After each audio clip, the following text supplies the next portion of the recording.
Hello, everybody. My name is Jørgen Brun. I'm a professor in comparative literature at Linnaeus University in Sweden. And I'm part of a research center called Linnaeus University Center for Intermediate and Multimodal Studies.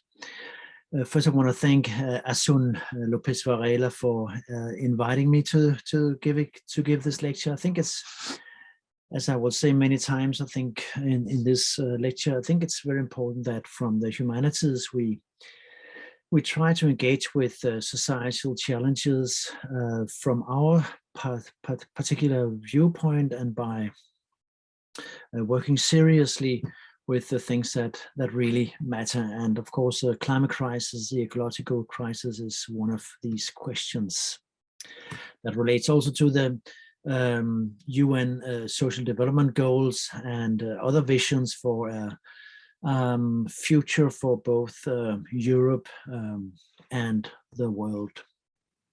So I'm going to give a talk with a slightly strange title, perhaps: Revolution Makes the Sunshine, Intermediate Studies, Eco-Criticism and Truthfulness Across Media.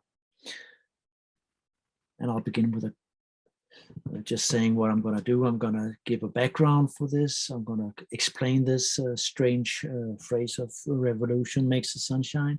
Then I'm going to introduce to intermediate studies and introduce to eco-criticism, and then I'll discuss 4 examples of truthfulness in eco-media.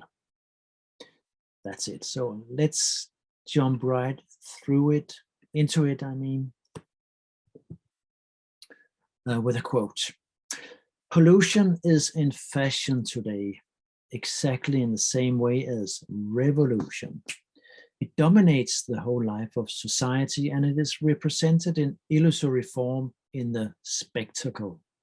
It is the subject of mind-numbing chatter in a plethora of erroneous and mystifying writing and speech, yet it really does have everyone by the throat.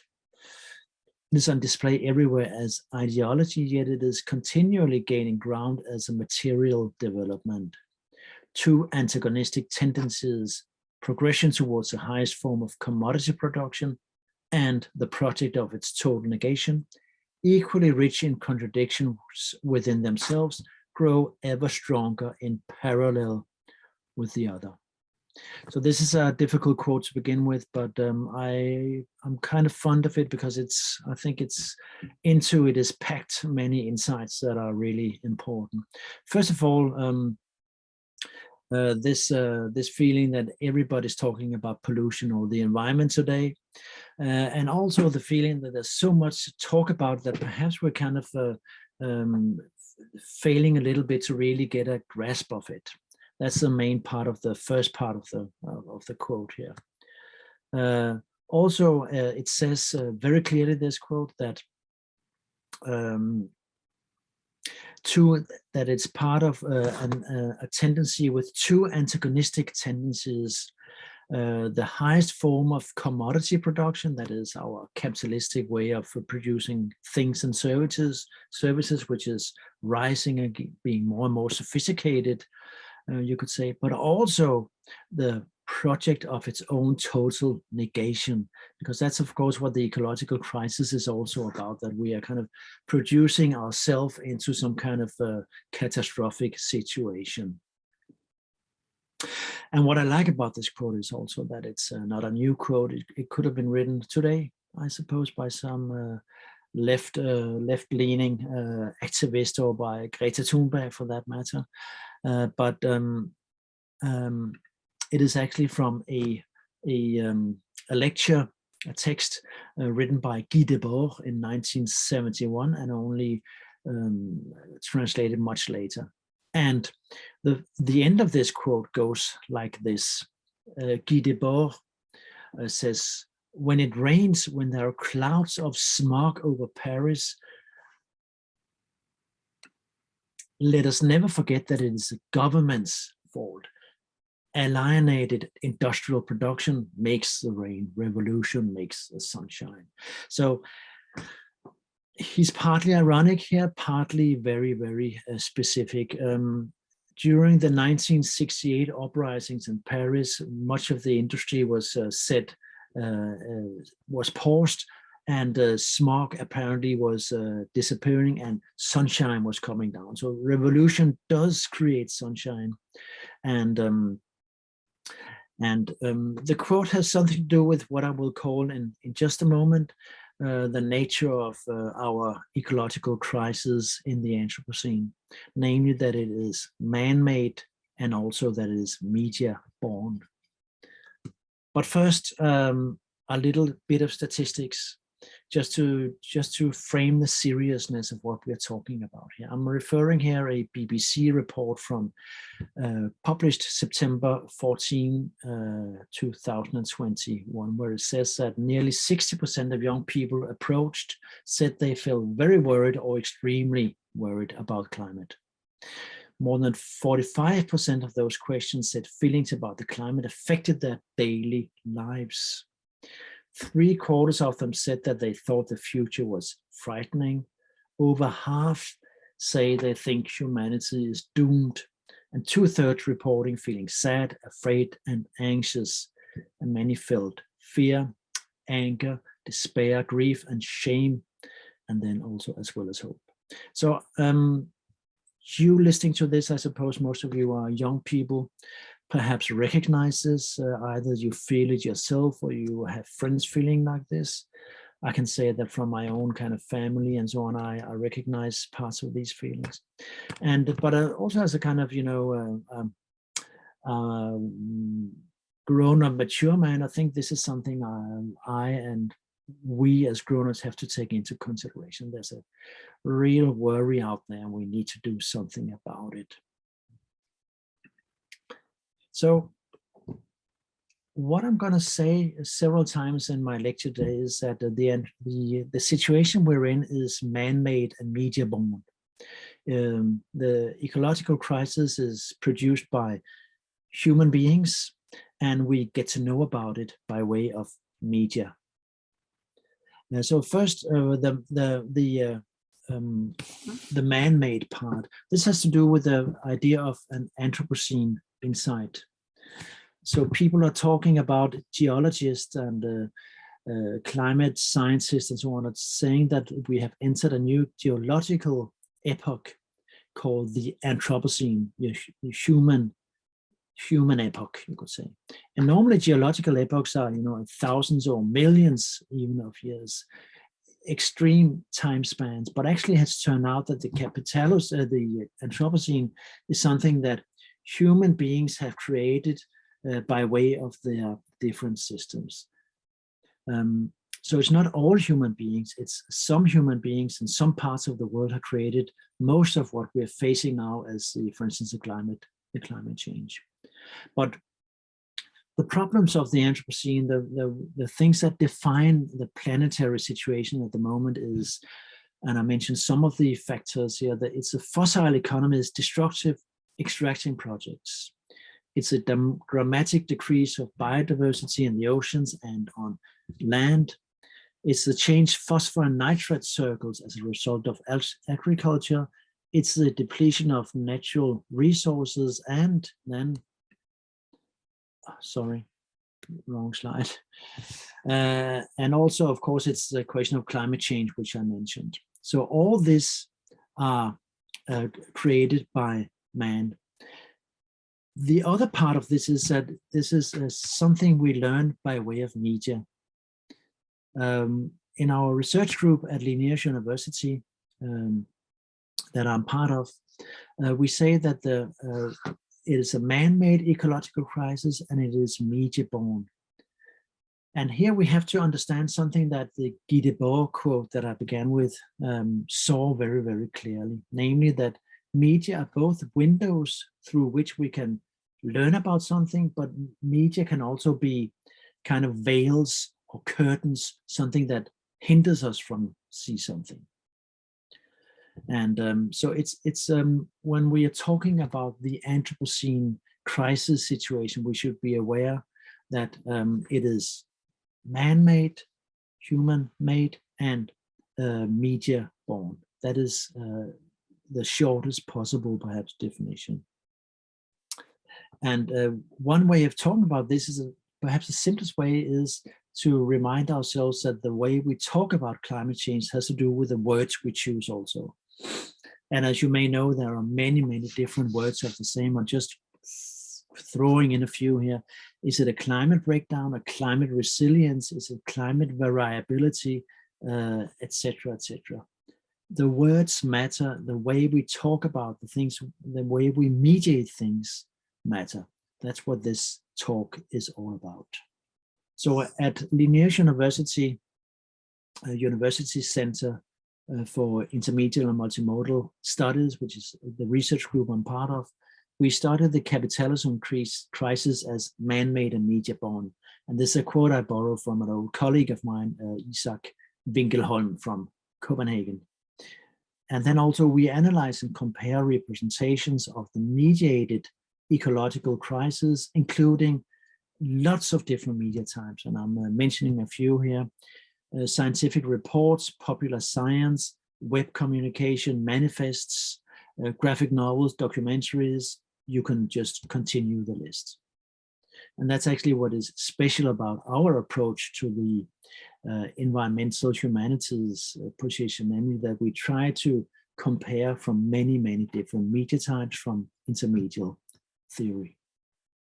So first, some ideas about intermediate studies. So we think that media are the condition for the thinking and communication of human beings. This is pretty basic, but pretty important also. And therefore, we could also say that we human beings live in media environments. We live surrounded by different media, by computers, by phones, by books.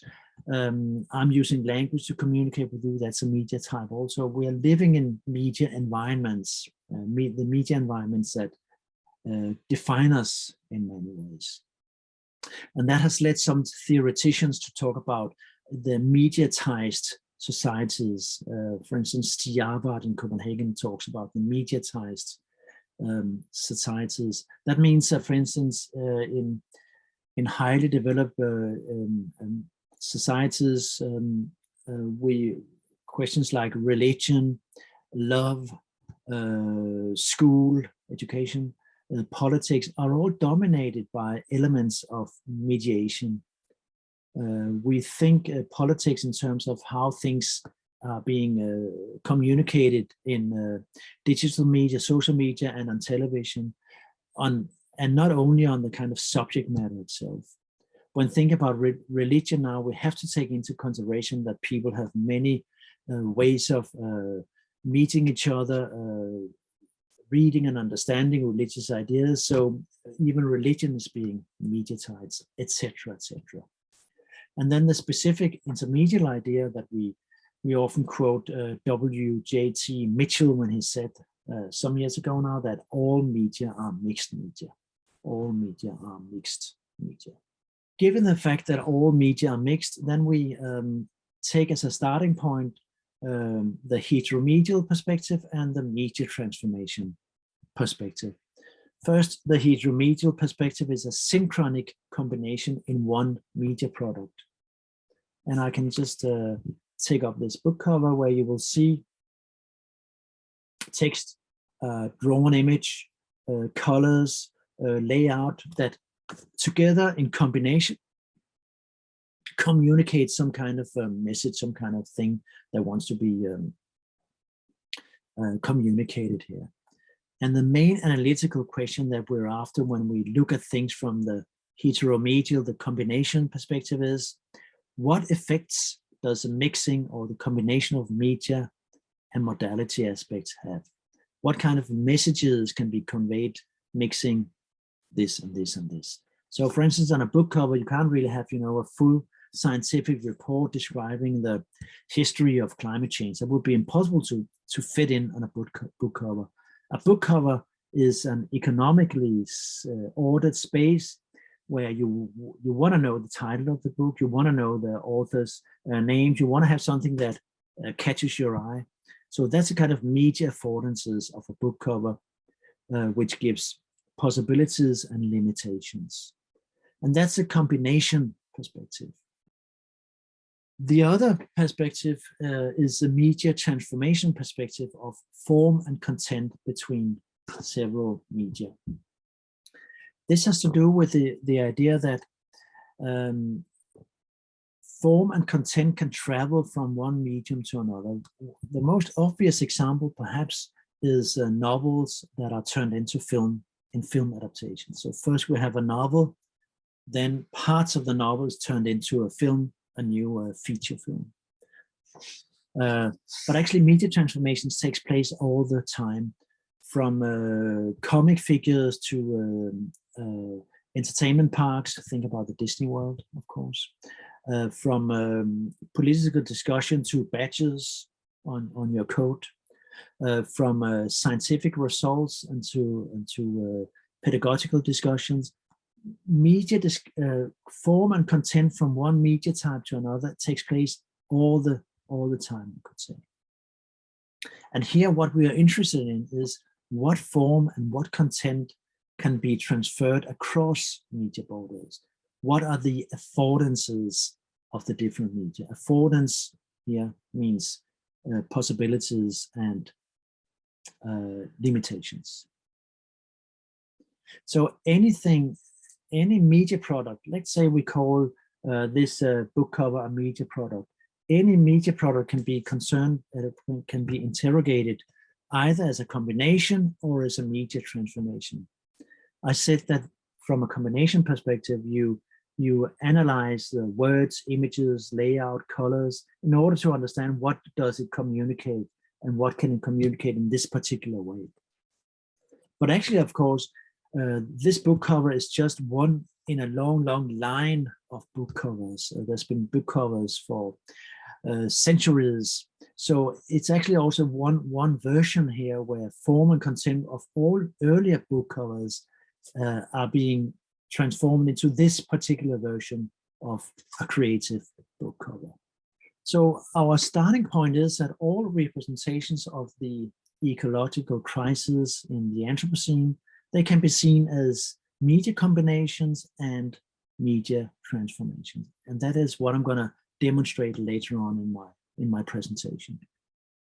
Let me just take a short example here. This is a famous example called "The Anthropocene is functionally and stratigraphically distinct from the Holocene." That's a scientific article, rather conventional scientific article, which we can take a look at from an intermediate perspective. You see here, of course, in a more or less random page here I've cut in. You see that there's text, there's a photograph, there's arrows put into the photograph around here. You see writing in the photograph. So it's a deeply mixed media product that tries to communicate complex scientific matrices in a way that is relatively easy to understand for a scientist. Here we have another example from the article where colors, graphs, lines going up and down symbolizes parts of a really heavy data set that we should grasp quickly when we look at an article like this. And I have one more example of this where color, text, and graphs are used in a way to demonstrate some scientific truth in a way that is easy to understand and to immediately see, so to speak. So this is just an example that of also the fact that from the point where a scientist is going out into nature, into the Greenland ice, for instance, to see color changes or temperature changes, from that initial observation, which is turned into a data point, from that to be kind of a fact, to be something like in an archive that has to be produced and written about, it has to be peer reviewed in a scientific community, and then finally comes out so that I can read it on my computer screen. Several media transformations have taken place, as with all other communication in our world. Now a few basic terms on eco-criticism. An early definition was by Gotfelty in 1996, where she said that eco-criticism is the study of the relationship between literature and the physical environment. That's a very broad definition, of course. And often we divide eco-criticism, which came from literary studies, but which is now a phenomenon also. It's a critical trend in musicology, in art history, in film studies, and in lots of the aesthetic fields, so to speak. We often divide into different waves or traditions. And even though it was anti-theory from the outset, more and more it is under the influence of contemporary theory and political ideas, including then feminism, very importantly, and also Marxism, post-structuralism, and in recent years, new materialism. Ursula Heise, one of the leading names in eco-criticism, has defined eco-criticism by way of some questions here. In what ways do highly evolved and self-aware beings relate to nature? What roles do language, literature, and art play in this relation? How have modernization and globalization processes transformed it? Is it possible to return to more ecologically attuned ways of inhabiting nature? And what would be the cultural prerequisites for such a change? Eco-criticism has a triple allegiance to the scientific study of nature. Sorry, I'm just rambling on here. So that's some of the questions here we have to do with in eco-criticism. In the second part here, in this part of the quote, Ursula Heise says that there's a kind of triple, three dimensions to eco-criticism very often. She says that eco-criticism has a triple allegiance to the scientific study of nature, the scholarly analysis of cultural representations, and the political struggle for sustainable ways of inhabiting the world. We could say that eco-criticism has it walks on three legs. It has to do with science, natural science, something out there. It has to do with the cultural studies, and has to do with some kind of activism or political struggle. That's the three legs of eco-criticism. And one of the broader, more modern definitions, I forgot to put a name on this. This is Greg Garrard, writing this definition, I think in 2015 perhaps, where he defines broadly eco-criticism as, I quote, the study of the relationship between the human and the non-human throughout human history and entailing critical analysis of the term human itself. That's a broad term. I think it's a very useful term because it questions really the basics of our understanding of the world and culture in this world. So the position we try to fill in our research group in Växjö, that's what we call intermediate eco-criticism. It contributes to eco-criticism by stating that all ecological questions per definition relate to questions of mediation and representation. So there's no direct way to go to the world out there or to the climate crisis. It always has to go by way of mediation and representation. And mediation and representation, that's something we are very good at understanding and discussing and analyzing in intermediate studies. And then also as a consequence of that, intermediate eco-criticism, and that's basic for eco-criticism actually, and for environmental humanities also. We also demonstrate that the ecological crisis is not only a natural, scientific, or a technological question, it's a problem relating to key questions of the humanities. So we should not forget that the ecological crisis, people who favor technology or people who are perhaps inside the natural sciences, they tend to think that it's a kind of quick fix perhaps, or a slower fix, but some kind of fix of this that can get us out of this. Whereas we should be aware from the humanities that this is a question of culture that has led us here. These crises has a history. There are psychological components to it. There are existential threats that meet us that we from the humanities are better at confronting than the natural science or techno studies. So in intermediate eco-criticism, the way we conduct this in our research group in Växjö, we can do analysis and interpretations of isolated specific media products, one singular book, one film, one web page, or we can make comparisons between media products across different media borders. So very often we are interested in seeing how does a popular website, how can that be compared to a novel? What can be communicated in a novel as opposed to a popular website? What can be communicated in a pop song as compared to a scientific treatise of 500 pages? That kind of questions we're interested in comparing. And as I said, these comprises all sorts of media types. And we're interested in trying to find some topics that are common for different media types that we can compare. And one of these questions are narrativity. How are things narrated in a science report, in a novel, in a documentary? We're interested in the representation of human agency.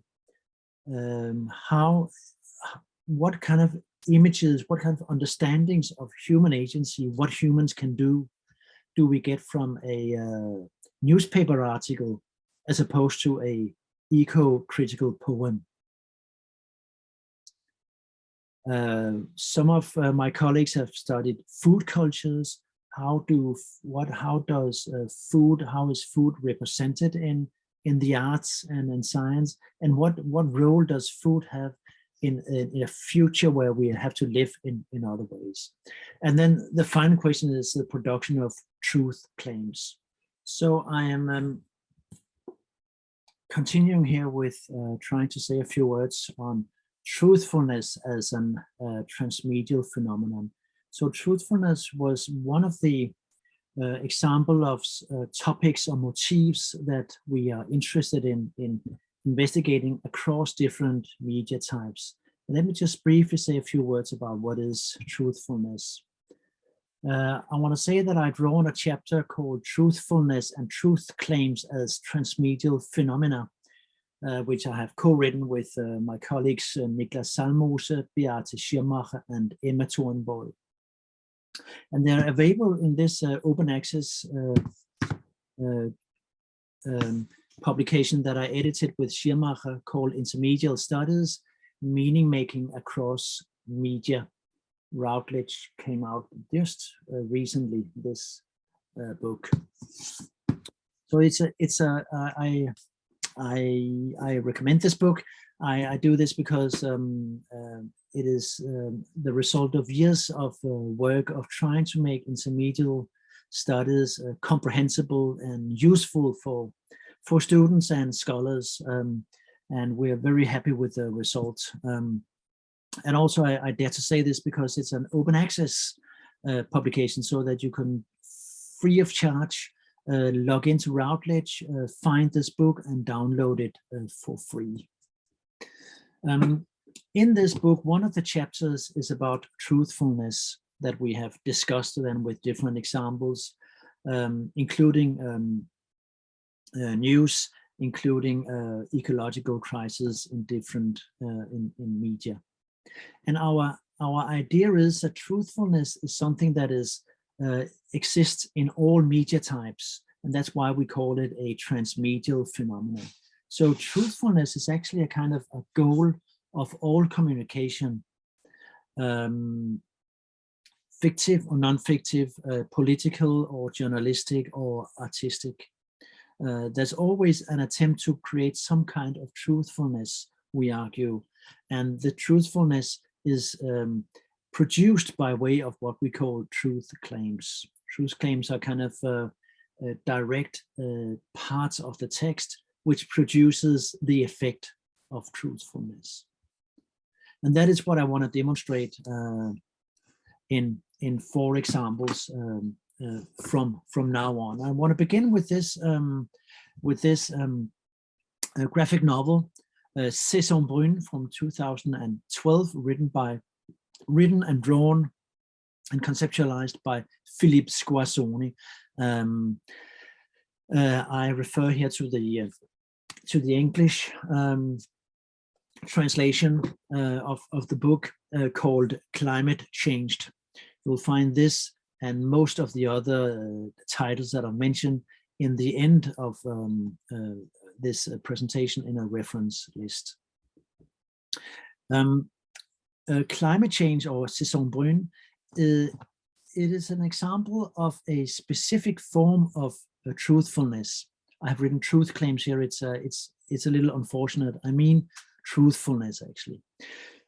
What I mean is that this graphic novel produces truthfulness by way of autobiography. And I will demonstrate how in a few slides here. So this is a book about a man, Philippe Squazzoni himself, who finds out that he doesn't know very much about the ecological crisis and about politics concerning this. So he starts investigating, he starts researching this question. What is climate change? What is the science behind it? Who tries to hinder it? Who tries to promote it, etc. And he conducts interviews with experts, but instead of making, you know, a kind of a user's guide or a guide to a dummy's guide to climate change, where you are presented with facts, this is a book about a man who researches the facts and tries to write about this in a graphic novel. So that's also why this is the very first, when you open the book, this is what you see. And the in the French version here, you see a man considering how to begin a book which is, in a sense, on the end of the world. This is about catastrophes, about things changes dramatically, and how to make a book about this. And I think the answer to this question is that Philippe Squazzoni thinks that the best way to produce a truthful representation of science is to put himself into this also. So that's why it is an autobiographical production of truth.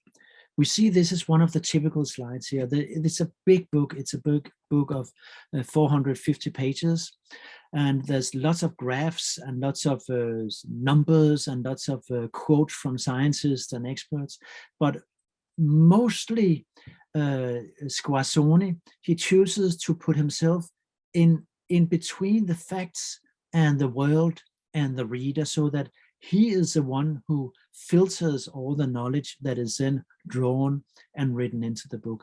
And one example is this one. It's one of the well-known hockey curves, which is drawn over him sitting at his desk, doing research, writing and drawing.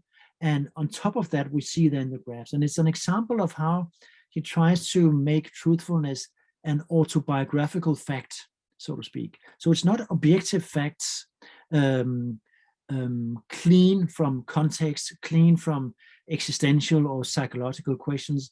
These are scientific facts that are presented in a framework of psychology and reflections and existential problems.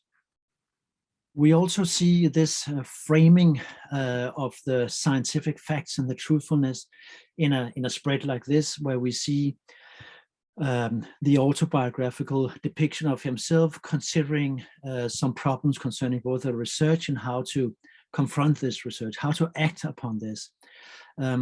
This is very much a book about how to take in all the knowledge that he researches, and how to change your life in the light of that. And we see that as one of these kind of spreads where we see in a classical, almost a kind of cliche, of thinking person. But it is a part of the production of the autobiographical truthfulness, I would claim. And then we go to the other end of the book, the final spread here, where we again on a kind of reflexive in a reflexive tone is about how to finish the project that has begun. And there's a kind of a ethical question perhaps in this, that the couple here sits down to work. So there's a kind of way of confronting the climate crisis by way of producing things, by way of producing work, by acting in it. And once again, by doing an autobiographical version of the scientific facts. So that was the autobiographical graphic novel version of this. Now let's take another pole in the discussion, namely the scientific production, the pure scientific, you could say, production of truth claims in the IPCC Climate Change 2021, the physical basis report that came out the autumn of 2021. And I'm here taking a look at a few pages in the summary to policymakers. So some of you will know, of course, that the IPCC is the UN panel on the science assessments on climate change, planetary climate change. So this is thousands of renowned scientists from different fields, that they do not conduct research, so they do not produce scientific facts. What they do is they do assessments of the global state-of-the-art knowledge on the planetary climate change. So, and this is a very well-respected panel. This is the state-of-the-art of climate science that produces the best available overviews of what we know about this. The real report, so to speak, the scientific report, is about 3,000 pages. I did not read that. I have been looking a little bit in it, but I have been reading the summary to policymakers, which is, I think, 45 pages, which is meant to be more accessible for non-experts to get a grasp of what is going on. I strongly recommend that you take a look at this. This is freely available as open access on the internet. If you Google on summary to policymakers IPCC, you'll get it directly. It's very, very scary, but it's also a very clear way of providing us knowledge about the situation we're in. So if we begin with this page, it's an example of how objective truthfulness is trying to be accomplished by the writers and the designers of this report by way of visualization of scientific data. I do not have the time to go into details with this, but I can say that this is a kind of visualization with text below also that shows some of the temporal developments. And you see, once again, it's we're talking about, of course, an intermediate production of meaning here with diagrams, colors, notes, letters, and graphs, and so on. That is meant to communicate in a accessible, relatively simple way, time passing. In the next slide here, we have a view of the visualization of spatiality instead of space, and you may see this directly. It took a little while for me to understand that these three sections here are actually kind of world images of the entire world, symbolized in I guess 25 sections or something.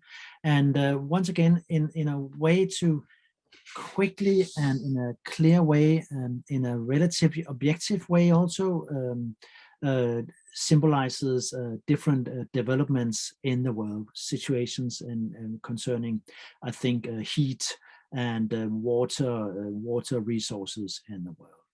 So whereas the first slide I showed was a symbolization, a visualization of time going on, this is a visualization trying to, in an economic way, demonstrate space. And in this on this page, then it's a visualization of possible futures. Again, using different kind of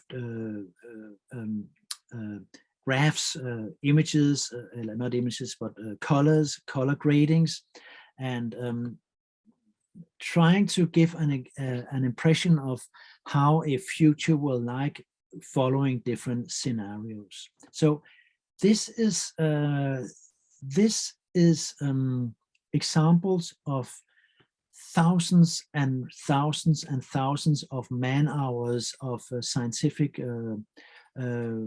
work that is being compressed into 42 pages. For instance, one page here on the kind of possible futures relating to climate change.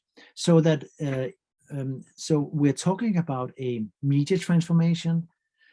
First, we had some kind of scientific facts, then it was archived, disseminated into articles, then it has been read, peer-reviewed, discussed in the IPCC, different sub-panels, and then finally it has this knowledge, so to speak, or these data has made it all the way to this policy for, a summary for policymakers. So this is the result of several, of many, and very complex media transformations also. And what I'm interested in here is the question of how the objectivity is achieved. And one of the things that struck me when I read the report was also the verbal language. And you're not supposed to read everything here in this little section, but please note here what I'm circling here, some of the terms: likely, it is very likely, extremely likely, medium confidence down here. So when I read the report, I thought, what do these terms really mean? How should I kind of consider them as being relative to some kind of probability, for instance? And it turns out actually that there exists a translation form in the IPCC panel documents that that teaches the writers how to use the different terms in relation to different likelihoods.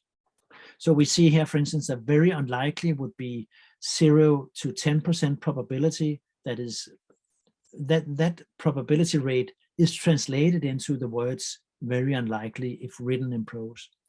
And at the other end, then we have, for instance, when we read the words virtually certain, it has to do with a probability of 99 to 100% probability. So I find this extremely interesting and also, in a sense, impressive that this report targets objectivity to the extent that they have a kind of numbers to a kind of translation model for numbers into words, so that this should be impossible to misinterpret, impossible to not understand in the most correct way. So these are then, this was then the example of the objective truthfulness produced by truth claims by way of visualizations, by way of very exact language, and all the time this has to do with things we can analyze intermediately with intermediate tools, I would argue. My next example is a novel called Weather from 2020, written by American novelist Jenny Offill, who has made a novel which, in a sense, if we open it here, you would see that it's a regular novel, so to speak. It does not have pictures in it or illustrations or anything. It's a regular novel with only black letters on white pages, but nevertheless, following the idea of intermediate studies, I would say that this is definitely an intermediate novel nevertheless. And part of that is because, and here I've got a list, this is a novel that incorporates lots of other media types inside the fictional world. I'm here referring to a few books that I've been that I made some years ago concerning how to analyze, for instance, narrative literature or film from an intermediate perspective. You can check them out in the literature list also. So what is typical for this, for many novels actually, and very typical for this novel also, is that it incorporates lots of media types in it without really making it something, it doesn't want to make it something that we notice. But actually, if you list it, then you'll find that there's a podcast, an educational 3D game.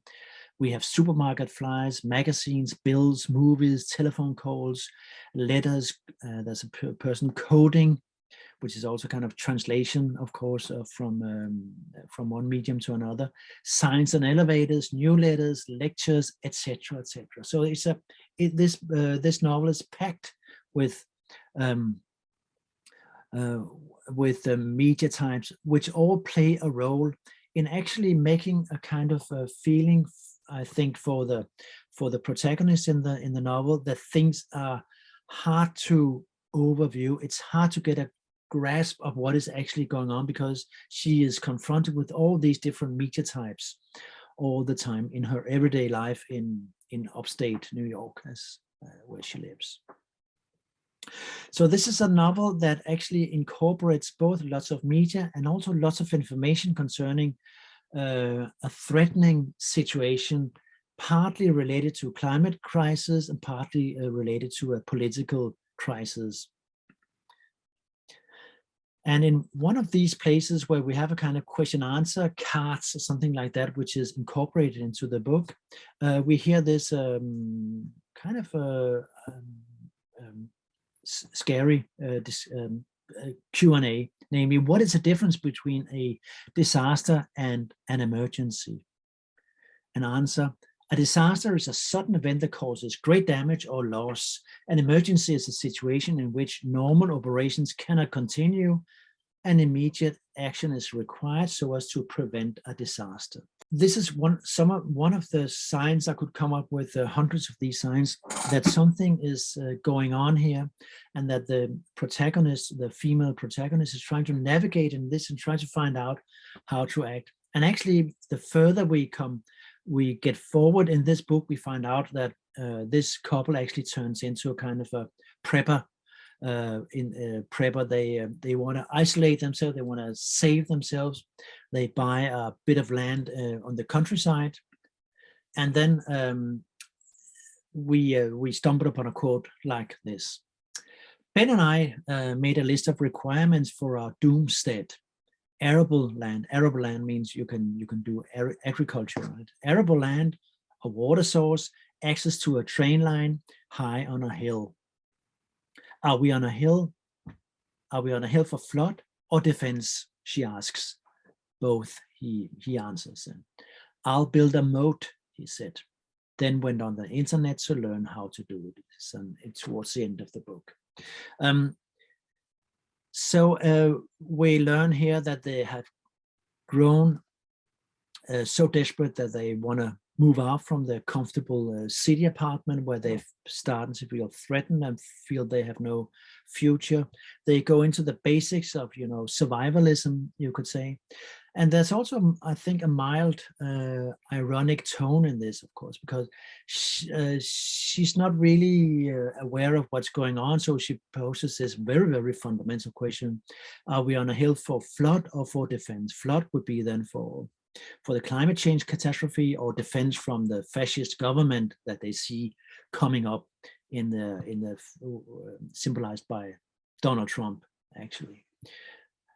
Both, he says, which is also disconcertingly And then he is, orientated towards fixing things. So he says, I'll build a mold, he said, a mold, which is a kind of defense system. Then went onto the internet or how to do it, which also seems to say that he perhaps does not know very much about this. So he has to investigate from bottom up the very basic stuff of surviving. So in this book, I find this book very convincing in the way that it gradually shows how we can feel scared, feel a kind of a mild panic, and starting to change our ways by being confronted with disasters and emergencies. It seldomly quotes science directly, but nevertheless, there's science behind this, which is represented in a truthful way, in the sense that this is perhaps how it feels to live in a society that starts breaking down gradually, starting with my own little relationship. So this is a kind of fictive truthfulness used by, constructed by way of well-known narrative and fictive and aesthetic devices. That was my third example. And then finally to my fifth example, where we go into art instead. This is an installation visual art piece called Ice Watch from the Olafur Eliasson studio. Olafur Eliasson is a pretty well-known Danish Icelandic artist who has made lots of often installation artworks who kind of involves the environments and the urban landscapes and so on in pretty big installations. And this is then called the Ice Watch. It's been repeated in several towns around the world. And the idea is the same every time, that basically big ice blocks, human size and more, are cut out from the inland ice of Greenland, transported in ships to the actual exhibition site and put up there. And then they are gradually melting. And you can, as a participant, you can go there, you can touch the ice, you can smell the ice will melt, and you will walk around in wet surroundings. And often these ice sculptures or ice installations are put in front of, for instance, UN negotiations on climate change, as a kind of ticking clock counting down towards the inevitable melting of the ices, which symbolizes, of course, the larger melting of ices on Arctic and Antarctic also. This is interactive art that you can touch, you can walk around, and you can kiss it if you want, you can sit on it if you can get up there. And it's a mixing of something very, very specific and non-abstract in a sense. You can go there, see it, touch it, as I said, but also, of course, it's a kind of symbolically ordered. So at least in some of these installations, these ice blocks are ordered in a circle, which suggests a watch, of course. Watch the clock ticking down, perhaps, if we don't do anything about climate change and other environmental disasters. It has been said also that perhaps it resembles some of the gatherings of the elder persons in some pre-democratic communities, where the elder, for instance, would gather and resolve problems. So it's also a way of perhaps a kind of making a kind of a community, hinting at a community. And also, the title is, of course, nice in the way that it's both about something that resembles a watch, a clock, but also something that we can watch. We can watch ice as it melts, and perhaps be reminded of the larger situation we're in. It's an example of art that makes the questions of ecological crisis very sensible, very direct. Sometimes we may have problems understanding that the world, the temperatures degrees rise within 0.1, 0.2, etc. We have problems seeing directly how this affects us, how because it moves slowly, it moves abstractly, so to speak.